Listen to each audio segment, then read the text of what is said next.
How's it going, everybody? Welcome back to Elvis Junction Reviews. Today we're looking at another product from Athearn. We're looking at an Athearn Genesis 2.0 SD9043MAC, and this is Union Pacific 8044. And as you can see, it has Tsunami 2. It doesn't have LEDs, which is kind of sad, but it's in this lovely Athearn Genesis box, and this is the latest logo of Athearn Genesis. So we're not going to waste any time here. Let's go ahead and open this box up. So inside we have our basic exploded diagram of both an SD70 ECU, the SD80MAC, and the SD90 as well, because they all share the same car body. The only difference between the SD70 ECU in the 80s and the 90s is that they have a different style of cab. So you can see it's a nice big exploded diagram, and there's, I believe, there are two different sheets for all the different details and mechanisms, because all three of the variants are of Genesis 2.0, so they have a lot of detail. We have a Horizon Hobbies 1-year limited warranty, little sheet here, so a little information about that. We have our Athearn Genesis diesel locomotive operator's manual and sound guide. So this also, not only does it tell us a little bit about the locomotive in terms of like where to lubricate it, as it also tells us our sound guide. So we will be using that during the sound demo. So let's take this piece of foam off, and inside is our lovely SD90. And right off the bat, this already I can feel has a good weight to it, so I'm quite happy about that. I like a locomotive that has good weight. If it doesn't have good weight, that means it's not going to have good traction effort or good pulling power, and that's something that I always strive for. I love a locomotive with good weight on it, even regardless of what size it is. Open up the clamshell, and there it is, all nice and not damaged. I've already looked at this locomotive to make sure nothing was damaged, and well, I'm happy to say nothing was damaged. So no details missing, no nothing. So let's try to get these pieces of foam out that protect the handrails. This is a very delicate operation, and you're seeing mostly my hands. It is quite cold this morning that I'm reviewing this. It is probably in the 50s right now, and let's just say I don't like cold, but I prefer it over heat. All right, so now let's get into some history about this locomotive. And now onto some history. During the horsepower race of the 1990s, EMD offered an upgradable SD90MAC. EMD's 6,000 horsepower 256H prime mover was still being tested for reliability and issues at the time, and UP needed power quickly. To combat this, EMD offered the SD90 with the 4,300 horsepower 710 prime mover in its place until the 256H prime mover was ready. UP classified these as SD9043MACs. Purchased in 1996, these big brutes were initially used in coal drag service before ultimately being used in other types of service, like manifests and intermodal trains. They were delivered with the "We Will Deliver" slogan, which was UP's slogan at the time. By the mid-2010s, a large batch were sold to the Norfolk Southern for rebuilding into SD70 ACUs. Now, our locomotive here, UP 8044, was built in August of 1996. In 2012, she was renumbered to UP 3535. In early 2015, she was sold to the Norfolk Southern and became Norfolk Southern 7272, and was eventually rebuilt into an SD70 ACU. With history out of the way, let's go ahead and look at some details, starting with the front. Looking at the front of the locomotive, we're going to start up here at the top of what I like to call the forehead of the locomotive. Starting at the very top here, we have two grab irons that run the width of the windshields right here as well as right there. We have our windshields and their separately applied windshield wipers, 3 on either windshield. Focusing on the nose of the locomotive, you can see a grab iron right here, as well as a grab iron here, and 2 that are on the angled parts of the nose, one right there as well as one right there. You can see the sand filler hatch right here, and it's just behind this grab iron here, but you can see the sand filler hatch. Focusing on the nose, you can now see the main headlight, which operates when the locomotive is in forward motion. Next to it is a large door to access the cab of the locomotive, and there's a window on the door, and you can see the door handle. Right below the headlight is our UP shield. Now that's been getting a resurgence in paint schemes now. The UP's adorned their new paint scheme, with the shield on the nose being a little bigger than it is on this locomotive. On either side of the nose are our number boards right here and right here. Those do operate. They light up when the locomotive is on. You have to press F6 on your controller. Directly below our number boards are two grab irons, one right there as well as one right there. We have our grab irons that lead from the top of the nose down to the walkway here. And speaking of the walkway, here's the walkway and the walkway light, which unfortunately does not light up, and that's a bit of a shame. We have our handrails right here, as you can see, the white ones that lead down to the ground, as well as the gray one that protects you from falling off of the front of the locomotive. We have a red sill stripe on the front of the anti-climber here, and below the anti-climber are our rear ditch lights right here. Sorry, our forward ditch lights right here and right here. Here is our coupler cut bar, and there are two grab irons on top of the snowplow here.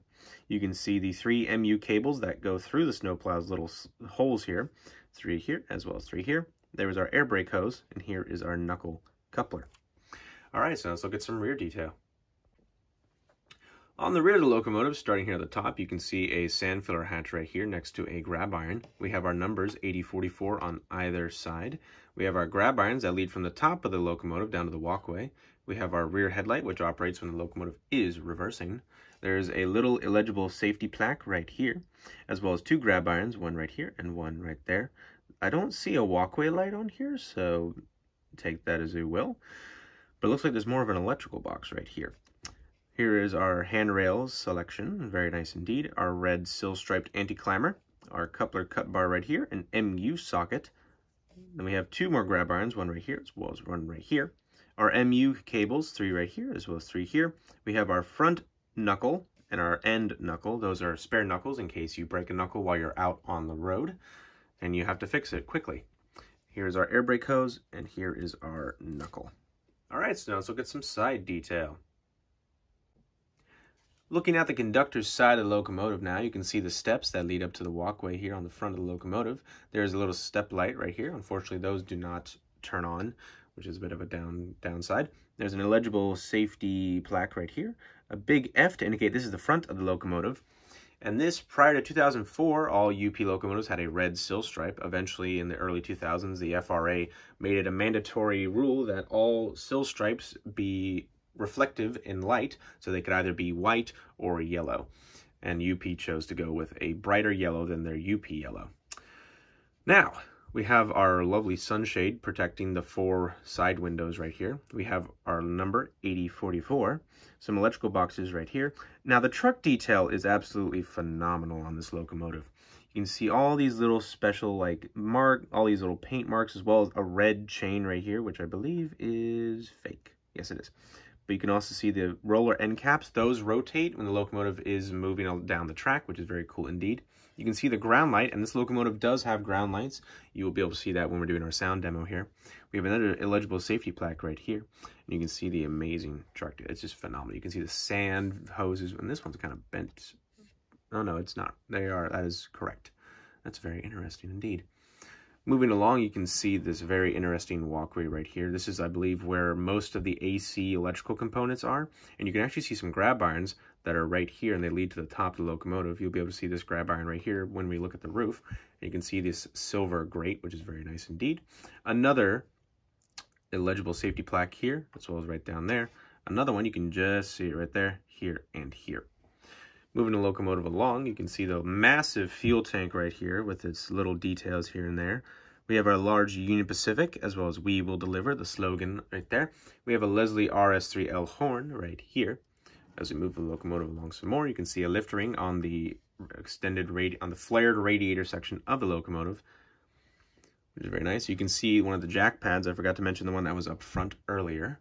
You can see the, once again, phenomenal truck detail here. And you can see the dynamic brake section right here. On the SD80, the SD90, and the SD70 ACUs, the dynamic brakes were removed from the front of the locomotive and placed here in the back. Now, I'm not exactly sure what their reasoning for that was, probably because of crew discomfort when the dynamic brakes would start up and make a lot of noise and probably make a lot of rumbling and make the ride a little more uncomfortable. But if anybody does know why they placed them back here, I would greatly appreciate it if you would let me know in the comments. It's pretty much the same, well, it's not really the same, on the engineer's side, the driver's side, engineer's side, whatever you feel. So there's that jack pad that I failed to mention earlier, and as you can see, the frame kind of bends upwards. Now, I'm not exactly sure why they did that, but I believe it's because of the cab is larger than the rest of the locomotive. Now you can see all these panels and doors that enter this, what I believe is the electrical compartment of the locomotive. Now, if I'm correct, the actual engine or the prime mover is in this area here, and you can see there's like an actual visible gap between the panels. This part is slightly wider than this panel here, and that's very interesting indeed. And you can see our horn again, and you can see the more illegible safety plaques all over this locomotive, including this large white one right here. And you can see the dynamic brake area. What's actually really nice is that if I had a light, you can actually see through it right there. You can see through the dynamic brake fan area. All right, so now let's look at some roof detail. Looking at the roof of the locomotive, on top of the cab, you can see the various different antennas that are on top of the cab. You can see these grab irons that I mentioned earlier, right here as well as right there.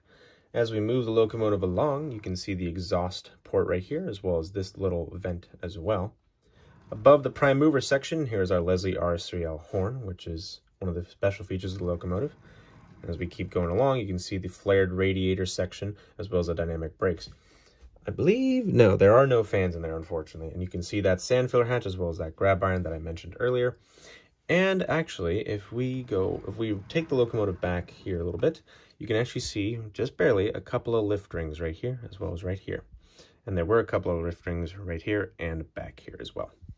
Alrighty, so now let's get into our sound demo.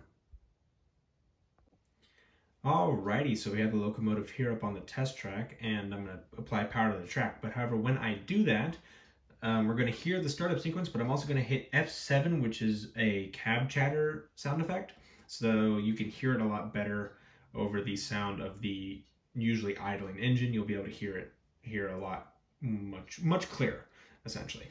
Alright, so let's go ahead and put power to the track, and then hit F7.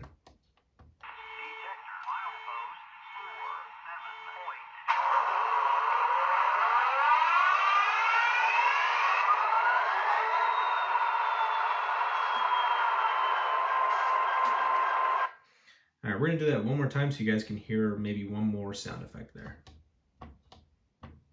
Come on.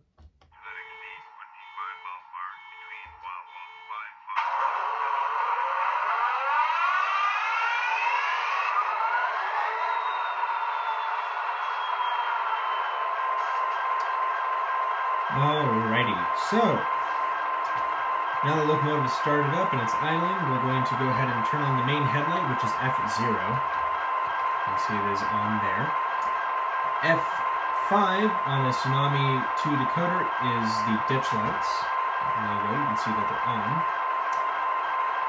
Now F6 is the number board lights.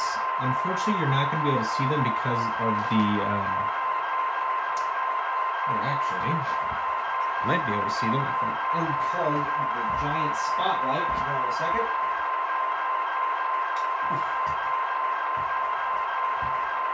There you go. You can see them actually flickering right there. And you can just see them, but right in there is the ground lights that are on this locomotive, which is very cool to me. Alrighty. So, F1 is a bell.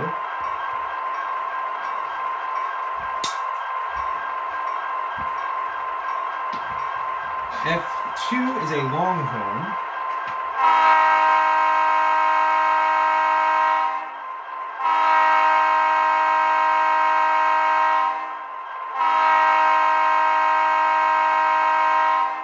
F3 is a short horn.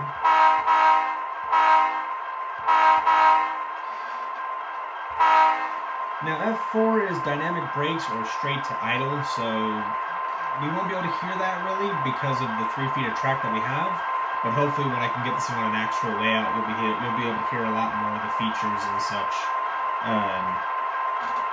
That is the hope. Now, F7, like we said, dimmer. It's also the dimmer, so you can see it should have dimmed the main headlight. Yes, it does. It does dim it. And F8 is to mute all sounds on the locomotive, which is very nice indeed. All right, so now let's throw her in reverse here, and let's move her out. hopefully, unlike the SD40 that we reviewed recently, she won't cut out suddenly.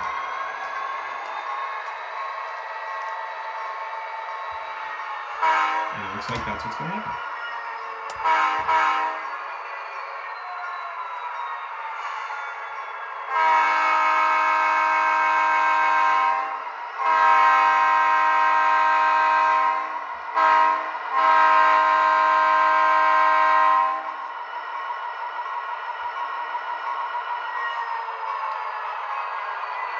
Alrighty, so let's turn off the number boards there. Let's turn off the ditch lights, the main headlight, and now let's get into my final thoughts.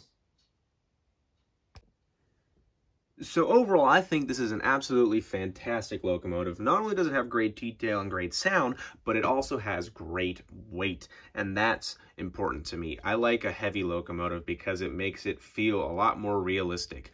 Diesel locomotives, they're heavy, they're big machines, so they need to be heavy as a model as well. And that's important, especially if you're going to be doing heavy, like, freight service with this locomotive, especially on layouts with an actual gradient. That's important. But anyway, I highly recommend this. I recommend you go into Lombard Hobbies because that's where I found mine. There's still plenty of SD90MACs available on their website. I'll leave a link in the description down below, excuse me. But anyway, thank you very much for watching. If you like this video, please hit that like button. Also subscribe if you have not, and hit that notification bell to see what I have to upload next. But thank you very much for watching, and I'll see you guys in the next video. Bye for now.